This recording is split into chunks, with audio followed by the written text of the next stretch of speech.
जय Malhar news चॅनलच्या सर्व प्रेक्षकांना सपना चौधरीचा नमस्कार। नंदुरबार जिल्हा आदिवासी महासंघ महाराष्ट्र राज्य यांच्यातर्फे बंजारा समाजाला अनुसूचित जमातीमध्ये समाविष्ट करण्याची उच्चस्तरीय समिती स्थापना करण्याचा निर्णय हा मूळ आदिवासी समाजावर अन्यायकारक असल्याबाबत नंदुरबार जिल्हा आदिवासी महासंघाच्या वतीने पत्रकार परिषद घेऊन यात निषेध व्यक्त करण्यात आला असून आयोजित करण्यात आलेल्या पत्रकार परिषदेतून बंजारा समाजाला अनुसूचित जमातीमध्ये समाविष्ट करण्याची उत्तरे समिती स्थापन करण्याचा निर्णय हा चुकीचा असल्याबाबत पत्रकार परिषद घेऊन यात आदिवासी महासंघाच्या पदाधिकाऱ्यांनी या निर्णयाचा तीव्र शब्दात विकार व्यक्त करत निषेध व्यक्त केला आहे। आदिवासी महासंघ महाराष्ट्र राज्य यांनी घेतलेल्या पत्रकार परिषदेचे आयोजक आदिवासी महासंघाचे महाराष्ट्र अध्यक्ष अरविंद वळवी यांनी बंजारा समाजाला अनुसूचित जमातीमध्ये समाविष्ट करण्याची उच्चस्तरीय समिती स्थापन करण्याचा निर्णय मूळ आदिवासी समाजावर अन्याय करत असल्याबाबतची माहिती पत्रकार परिषदेतून दिली आहे। महाराष्ट्र शासनाने बंजारा समाजाला अनुसूचित जमाती प्रवर्गात समाविष्ट करण्याच्या मागणी संदर्भात उच्च न्यायालयाच्या निवृत्त न्यायमूर्तींच्या अध्यक्षतेखाली उच्चस्तरीय समितीची स्थापना करण्याची घोषणा केली असून हा निर्णय संविधान विरोधी दिशाभूल करणारा व मूळ आदिवासी समाजाच्या घटनात्मक हक्कांवर घाला जाणारा आहे। याबाबत नंदुरबार येथे आदिवासी महासंघ महाराष्ट्र राज्य यांनी पत्रकार परिषद घेऊन त्यात तीव्र निषेध व्यक्त केला आहे। त्यात पुढे बोलताना त्यांनी सांगितले की महाराष्ट्र शासनाची अधिकृत व सर्वोच्च संशोधन संस्था आदिवासी संशोधन व प्रशिक्षण संस्था हिने सखोल मानववंशशास्त्रीय सामाजिक व ऐतिहासिक अभ्यासानंतर बंजारा समाज अनुसूचित जमातीच्या घटनात्मक निकषांना पात्र ठरत नाही असा स्पष्ट अहवाल शासनास ऑगस्ट 2019 मध्ये सादर केलेला आहे।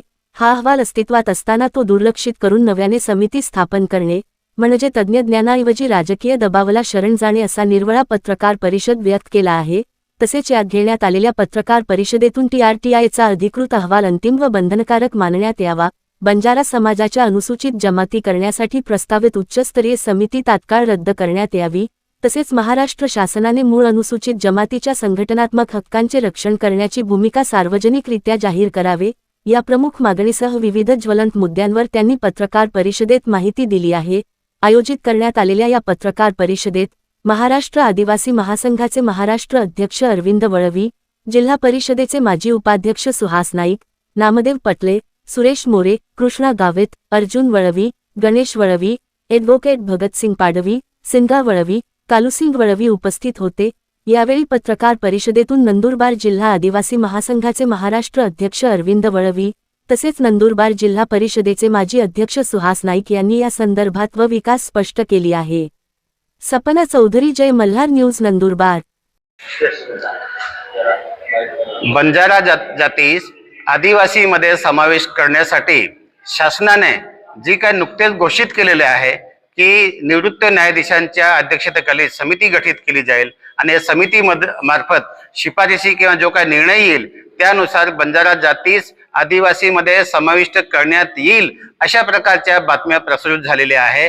आणि या प्रकारच्या बातम्यांच्या या करणाऱ्या आदिवासी विकास मंत्र्यांचा आणि महाराष्ट्र शासना या ठिकाणी आम्ही धिक्कार करतो। त्यांच्या या समिती नियुक्तीच्या प्रस्तावाचा आम्ही विरोध करतो आणि आमचा जो विरोध आहे तो आदिवासी महासंघ आहे राज्य स्तरावरचा, याच्या मार्फत आम्ही धिक्कार करतो, विरोध करतो, अशी समिती होऊ नये।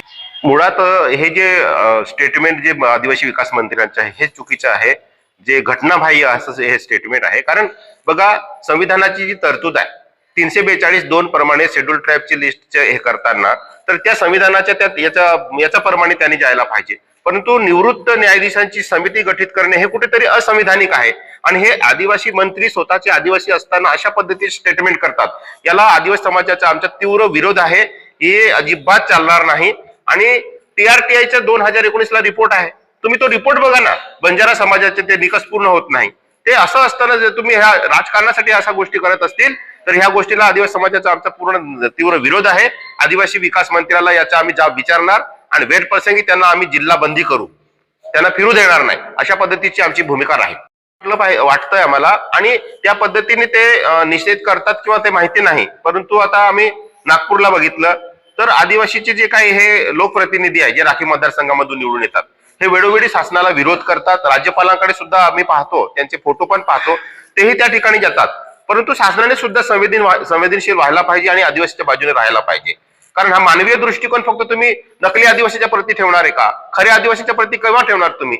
हा सवाल आमचा आहे. हे शासन जर अशा पद्धतीने आदिवासीवरती जर अन्याय करणार असेल तर यापुढे आम्ही सर्व समाजाच्या जेवढ्या संघटना आहेत त्या सगळ्या संघटनांच्या आम्ही एकत्रितपणे त्यांना मीटिंग कॉल करू आणि ग्रासरूटवर जाऊन संपूर्ण ताकदीने या शासनाला, या राज्य सरकारला आम्ही विरोध करण्यासाठी जे काही संविधानिक आम्हाला जे काही हक्क दिलेले त्या पद्धतीचे आम्ही त्या मार्गाचा अवलंब करू आणि वेळप्रसंगी मोर्चे काढावे लागतील, वेळप्रसंगी उपोषण करावं लागेल. जे काही आम्हाला करण्यासारखं शक्य असेल त्या सगळ्या गोष्टी करू आम्ही, परंतु शासनाच्या विरोधामध्ये आम्ही नक्कीच ह्या गोष्टी करू आम्ही.